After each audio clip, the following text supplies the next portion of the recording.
Welcome back, Curious Hearts. I'm Vera. Together, in every episode, we get to explore what it is we really believe, how we practice, and we get to meet people who are on their own spiritual path. Together, we begin.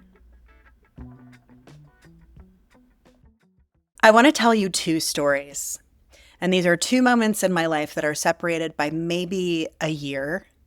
And they're separated by a lot of healing and a lot of treatment for chronic depression. The first moment, I'm about 24 years old and I'm driving out in a suburban landscape, and I'm driving on one of those big concrete overpasses, right, of like big, sort of 4-lane major street over a highway. And I was on my way somewhere. I don't even remember where, but I could not decide whether to take this one exit or to keep going and to take the next exit. And the weight of that decision felt so overwhelming to me that I literally broke down in tears while I was driving. I think I may have even had to pull over. And I had some amount of awareness about how absurd it was that this is what I was crying about. And as per usual, right, it probably wasn't about deciding which way to drive, but which way to go in my life.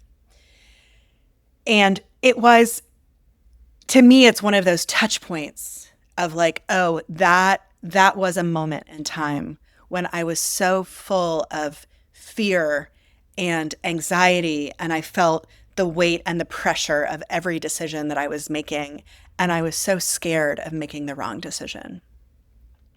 And then about a year later, and again, lots of therapy and treatment, etc., I was making coffee, right? I was like, opening up the little click and like putting the filter in and like putting in the grounds and whatever. And something happened.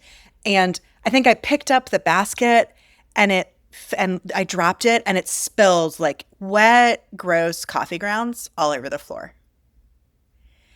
And in that moment, I just stood there in this like mess, that mess of wet coffee grounds. And I just started laughing because it was so ridiculous. And also, I had an awareness in that moment of how different that experience would have been, even just a few months before. That just a few months before, that dropping a basket full of wet coffee grounds all over the floor would have completely send me right out into tears and like desolation, which is absurd, I realize. And also what happens is the thing that we're having these extraordinary feelings about are often not about what they're about. And that's the first story that I thought of when I wanted to talk to you about humor. I wanted to tell you a story about a moment when like I did something dumb. I made a mistake and I was able to just laugh at like, oh, okay, here we are doing this again, making a mess. I am really good at making a mess. My friends who know me, who love me, who are probably listening, often joke with me about what a disaster their kitchen is after I'm done. And it's not for lack of trying, you guys. I'm just a literal mess when I cook. I just like have a little bit of chaos that surrounds me all the time. And you can hear in my voice, you can see in my face if you're watching, that like my reaction to that now is one of like, this is so ridiculous. Like, I'm so silly. I just like, I'm sure I can work on it and like clean as you go and all of that stuff. But the reality is like, that's sort of part of who I am. And I could beat myself up about it. Or I can choose to tease myself a little. Be like, oh, why do you make such a mess? You're such a wreck. In the most loving way. And that to me is the gift that a humor practice allows us. So you may not think about humor or laughter or comedy when you think about your spiritual practice. And I think that's really important.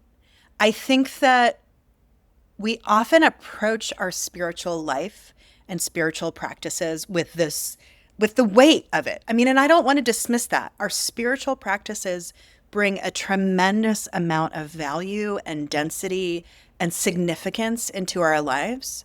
They often remind us of our own significance.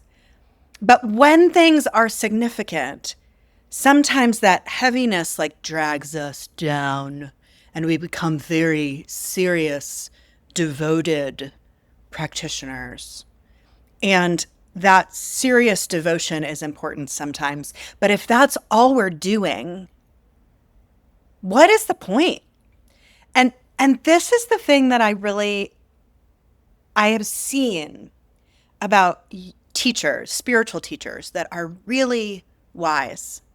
They're also clearly very practiced, very connected, very in touch with their compassion, with their awareness, with their interconnectedness. They have a sense of natural humility to them. They move with grace in the world. The thing I have seen about every single one of them, I want you to think about the folks like that you have known and worked with. They laugh so often. They laugh at themselves. They laugh at the teaching. They crack jokes with their students. And part of that may be tactic, and I'm not going to dismiss. Here's the thing, we show up for the things that bring us joy. We go back to the things that are fun and enjoyable and delightful.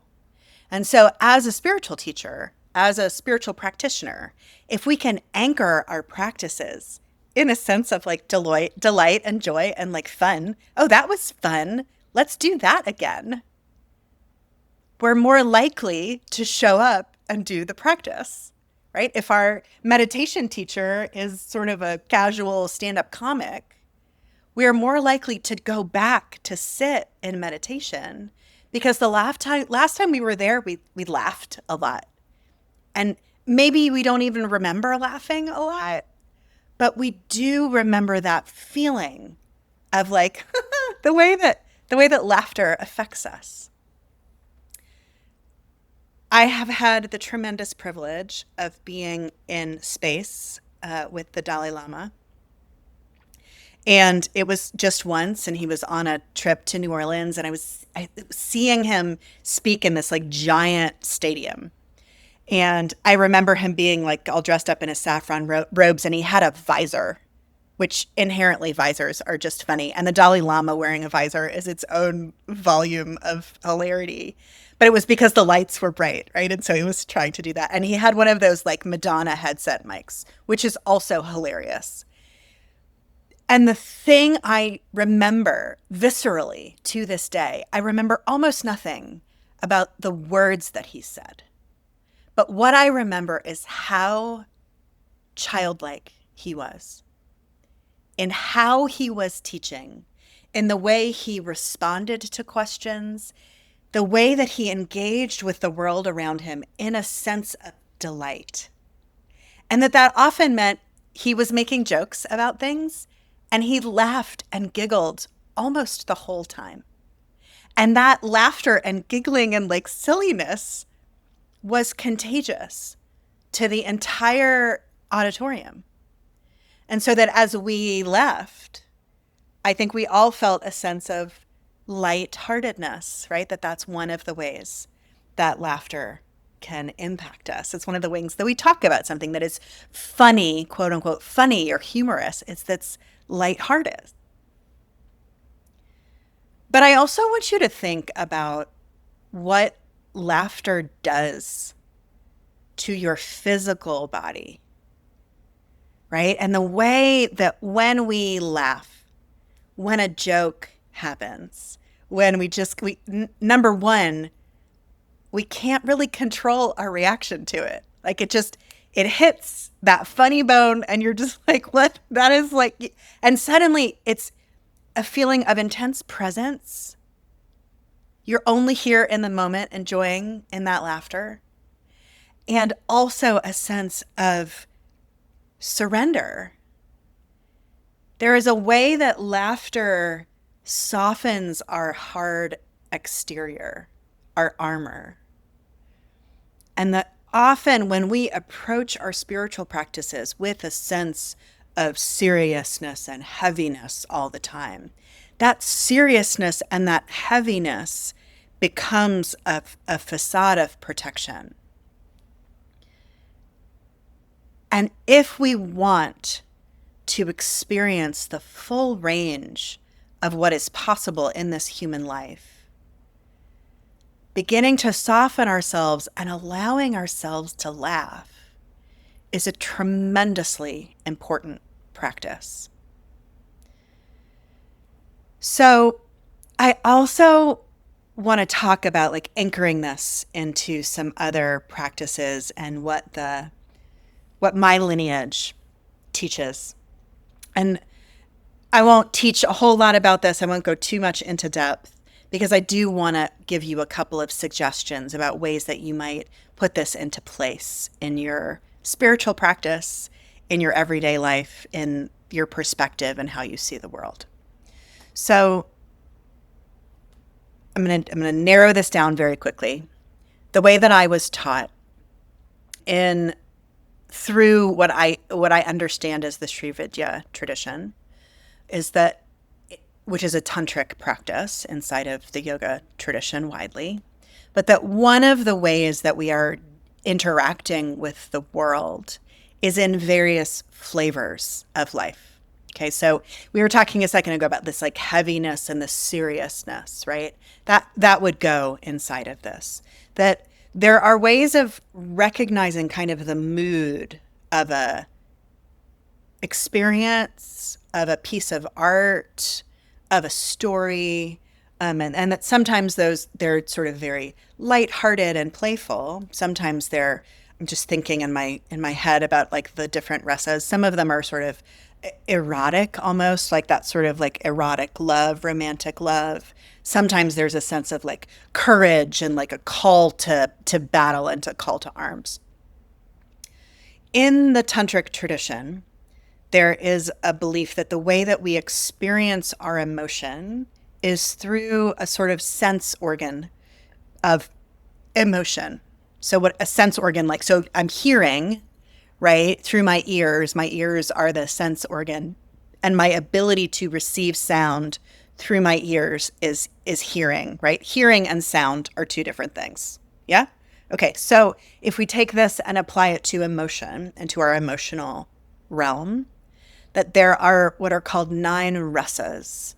And the rasas are the senses of emotion, right? So it is not, so comedy is not our ability to experience comedy, right? But in this tradition, the rasa that is related to humor or laughter is called hasya. And hasya is our inherent capacity to see and experience the humor, the lightness, the playfulness, the delight. And there's sort of a whole universe of this in the same way that you could hear things that are very loud or very quiet, like the difference between how you receive a whisper versus a yell, how music sounds, voices, and so forth, right? That there's a wide variety of things that you might hear inside of that, but they're all sounds. So in the same way that like humor, comedy, the way that I experience humor, right? There might be satire, there might be dark humor, there might be potty humor. It might be like stand up, like just a true comedian, or it might be one of those moments where you're with your friends and you have a conversation about something or somebody misunderstands something somebody else has said. And before you know it, the entire table of you, right? You're all together and you're all just laughing so hard that your belly hurts and you're like screaming, crying, and you can barely breathe, right? That those are all different experiences of humor, but they all are in that rasya, that hasya rasa, right? That category of humor. What we do inside of this practice, inside of the context of our rasas, is we work to develop our capacity to experience those things. And there are 9 rasas, and some you might prefer over the others. Like you might be like, sign me up for all the rasas, right? All the hasya, all the humor, all the fun stuff. And like all the peaceful stuff, like that sounds good. And that like romantic erotic thing she was talking about, that also sounds cool to me. But really, inside of a tantric practice, we are working to develop our capacity, our sensitivity to the vast ocean of emotion, to include things like disgust and rage and sadness and so forth. We'll talk about all of the rest on a different day, perhaps. But using humor as a skill, as a thing to be practiced, is an extraordinary spiritual tool. So it's often, right, it's like we think about our spiritual practices, right, as I said at the beginning, as like this very serious thing, and that humor then seems some sort of like it's like this, the spiritual practice is the main course. And the humor, the laughter is like, I don't know, the sparkling water or something. It's like the side dish, it's like the salt or something that you might put on it. And like that's important. Maybe not even that. Maybe it's like the dessert, which like you abstain if you're being very committed to whatever's happening. And I really want us to work hard to release that attachment to our spiritual practices being so serious. Not just because it doesn't encourage us to come back, because being really serious all the time is not particularly motivating. It's not particularly reinforcing. And at least for me, interior motivation only goes so far, and like discipline or whatever only goes so far. Yes, it's partially that. It's also like giving us an attraction, a natural attraction to our practices, so we do them. But that when we start to practice this ability to laugh, to see the absurdity or the ridiculousness or the inanity or just the pure joy and lightheartedness of life, every experience then has more depth. We are not only practicing serious and severe and button up and restrained. We are also practicing delight and wildness and joy and expanse. There is something about true laughter and like things that are so funny that we cannot defend ourselves against. We have no choice but to surrender to them. There are no defenses against them. We just like, all of our armor cracks away. And in that moment, we have access to a fuller version of ourselves. We are less protected. We are less defended. We are closer to a state of freedom and openness and humility. So I am not advocating for humor and lightheartedness as a spiritual practice to distract us or like, because we all need candy. We need a tasty treat in order to do something hard. It is also because the wisdom of this tool gives us access to our fuller selves. A little inside baseball secret. When I am officiating a ceremony, whether it's a wedding ceremony or a memorial or when we're blessing a house or whatever else we may be doing, if early on in the ceremony I can find a way to get that little titter going, right? When I like make a joke, self-deprecating or about the people who were here, or I find something about, that is innocuous about the place that gets that like going. That softens and opens people up to the fullness of the ceremony, to the expanse of their humanity that is being invited into the room to have this extraordinary celebration and anchoring of everything that's here in front of us and everything that we cannot know and see, right? That is what allows for a fully transformational experience, is that all of ourselves are here. Often, if I can get the congregants, the folks who are present in ceremony, to a little bit of laughter early on, their access to deeper states of emotion later is more full. People are much more comfortable laughing in a group of people than they are crying in a group of people. But once we've opened the door to that place in us that has a big full belly laugh, it's closer, right? It's a shorter distance to that place in us that has like a gut-wrenching sob. And all of those are equal and valuable assets in our human experience. So humor is not frivolous. It is not nice to have. It is something that gives us access to our fuller states of being.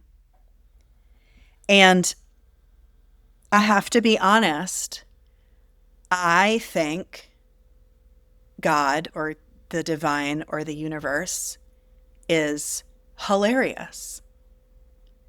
One of the other notions inside of a tantric practice is that the divine manifested all of this reality that we experience from itself.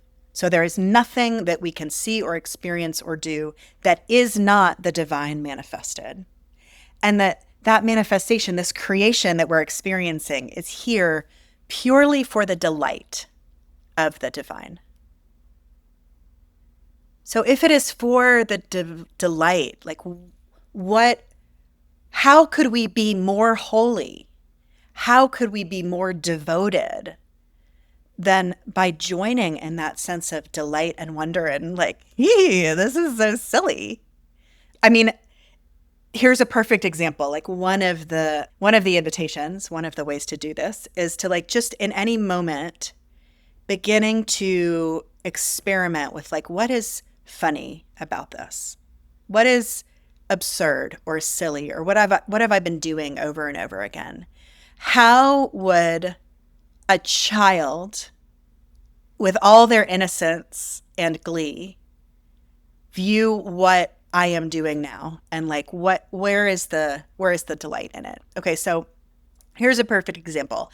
I am sitting in my kitchen alone talking to a telephone, and it looks sort of like a face, this telephone, and like being recorded on if I were not aware of what was happening, right? If I had transported 20 years from the past into now and saw what was happening, I would be genuinely concerned for my mental health. Like this whole podcasting thing, recording ourselves, sending our messages and our images and all of our voices out into the ethers of the internet that none of us really understand anyway, or at least I don't, is completely insane. It's hilarious. It's like, I'm sorry, you're doing what?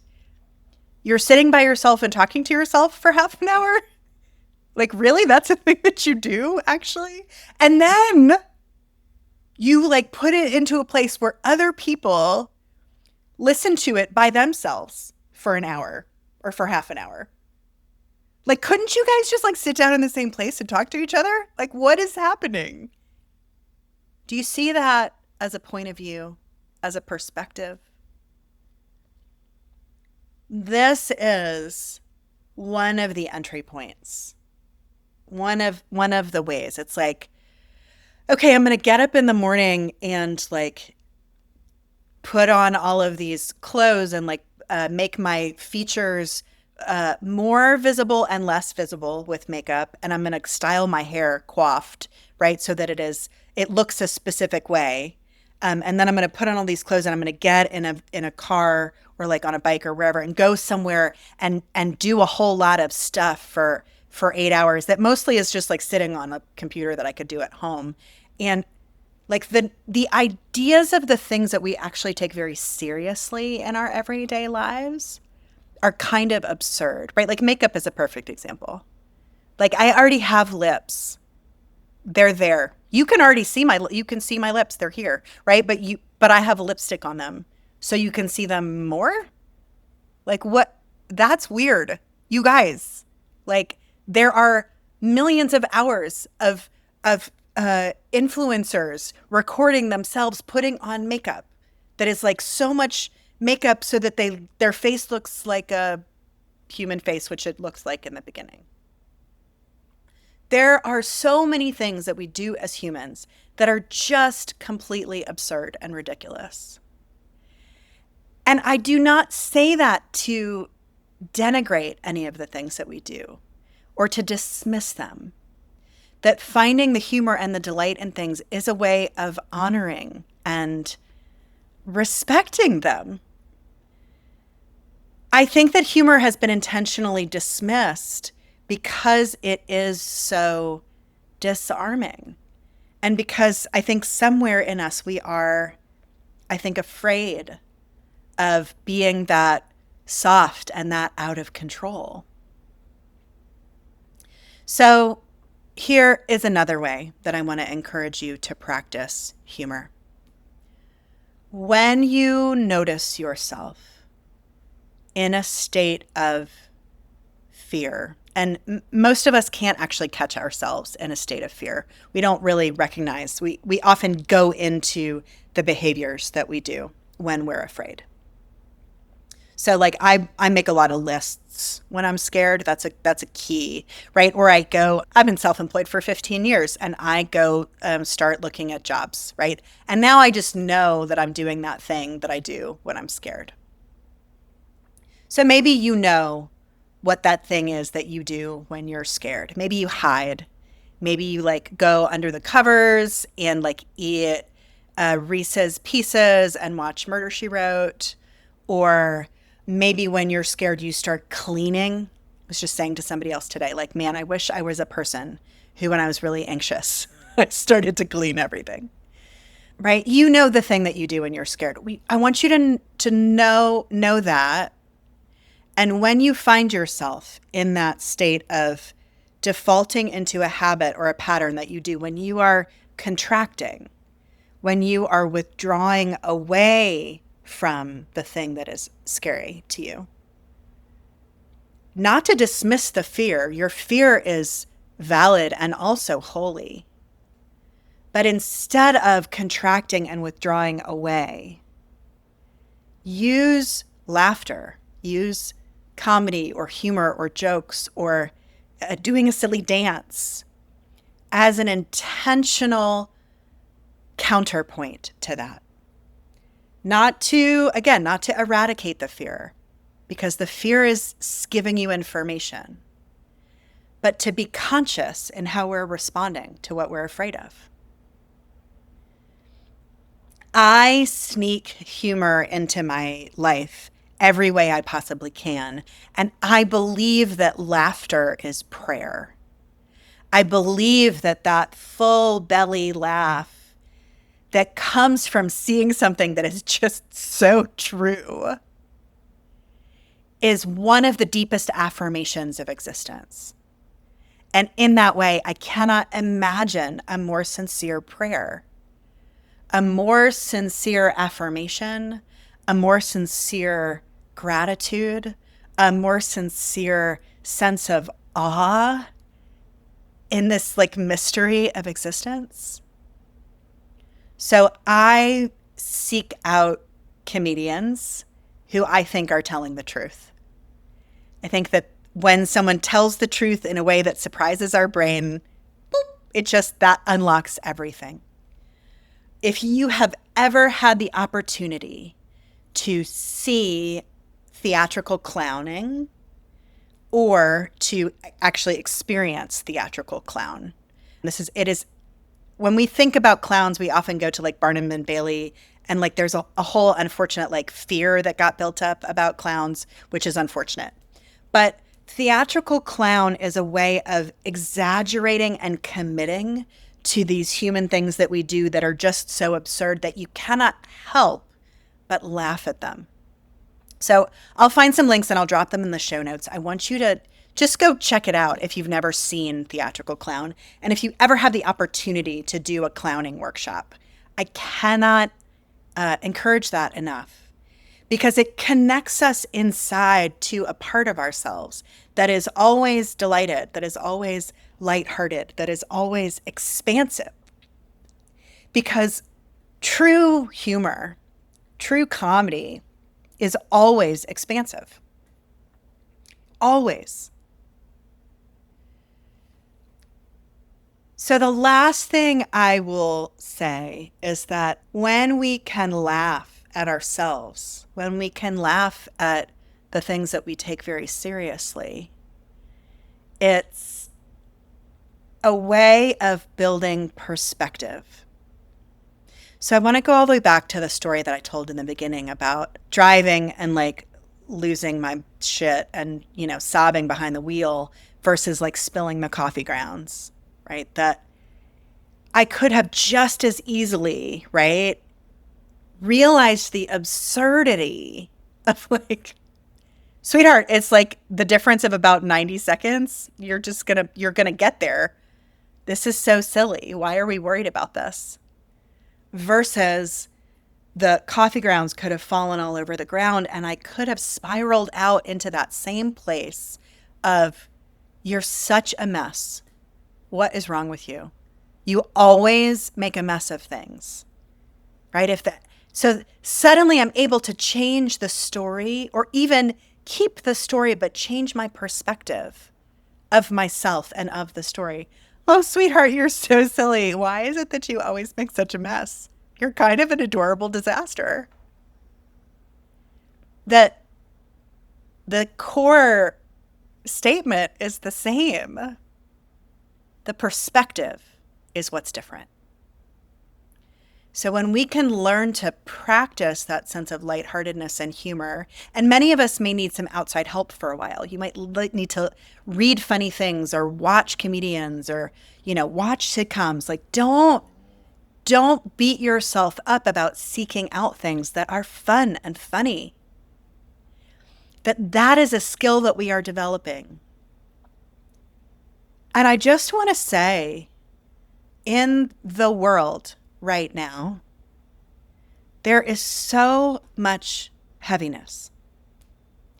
There is so much serious, difficult, challenging, scary, overwhelming stuff happening. And because we are these like tender, sweet human animals, there's only so much of that our animal nature can actually handle. That if we are constantly bombarded by terrible news, disasters, fires, smoke, war, starvation, devastation, greed.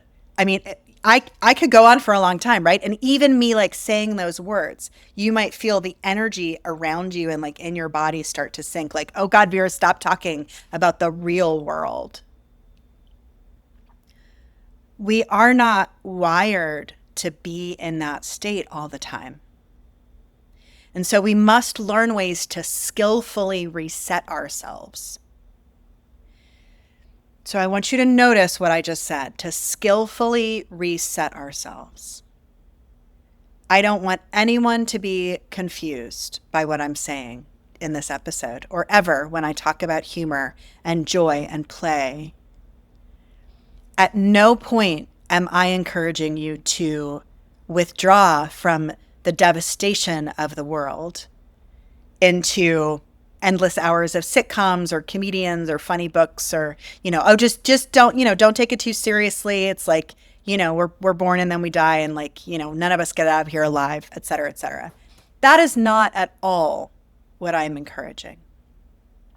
Instead, what I am encouraging is developing a sense of the rhythm of life, partially, but also the diversity of life. That unless we find a way to balance all of the density of what's happening in the world around us with a lightheartedness, even an ability to look at that density with a sense of humor, we're not going to make it. And more than that, or maybe less than that, hopefully, I want all of us to make it out alive, even though none of us will. What is more important is that we are able to sustain our full humanity, even when we're surrounded by really difficult, dense things. And the more skilled we get at this, the more quickly we can reset ourselves. The more quickly we can laugh and let that laughter vibrate our whole body and shake off all of that heaviness and that density, right? That humor can be how you are recalibrating yourself when shit goes sideways, right? That if we can find our way back to that lightheartedness and that joy, then we have more capacity to deal with the hard, heavy shit. That one gives us the capacity to handle the other and vice versa. I guess I'll close by saying I think it's no accident that many people in my generation, I forget now what the percentage is, but there was a significant number of people in my generation who got their news from The Daily Show. And I just want to leave us there. I want you to contemplate why folks of a certain age, folks who grew up dying of dysentery with their black screen and green letters. So that's, I'm revealing my age as a member of the Oregon Trail generation, this micro generation at the end of Generation X, the beginning of millennials. But really it's I think probably the younger Gen X folks, millennials and younger, they stopped watching CNN and all of this MSNBC and Fox News and reading heavy duty news. And they found themselves drawn to the same content presented in a different way. And to explore why that might have been more magnetic and more interesting and more appealing. And to challenge any internal notion you may have that means that they don't take the news as seriously. Or that you don't take the news as seriously if you would rather watch The Daily Show than MSNBC.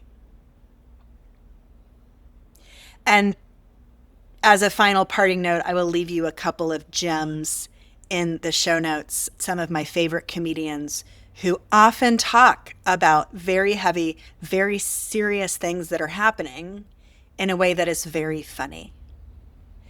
And I want you to consider how you receive that information differently and what it opens you up to rather than shutting you down or making you scared or contracted. I am in awe of you and your curious heart. I can't wait to full belly laugh with you sometime soon.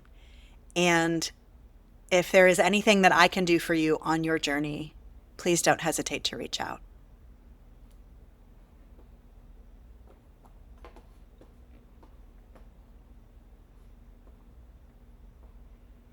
Thanks for tuning in, Curious Hearts. If this episode was useful, I hope you'll follow the show or leave a review or share it with somebody who you think needs it. And if you're craving support on your own spiritual path or seeking some meaningful work, you can find ways to work with me at veralester.com. Otherwise, until next time, please stay grounded in that curiosity that you've got and keep turning towards what matters. See y'all soon.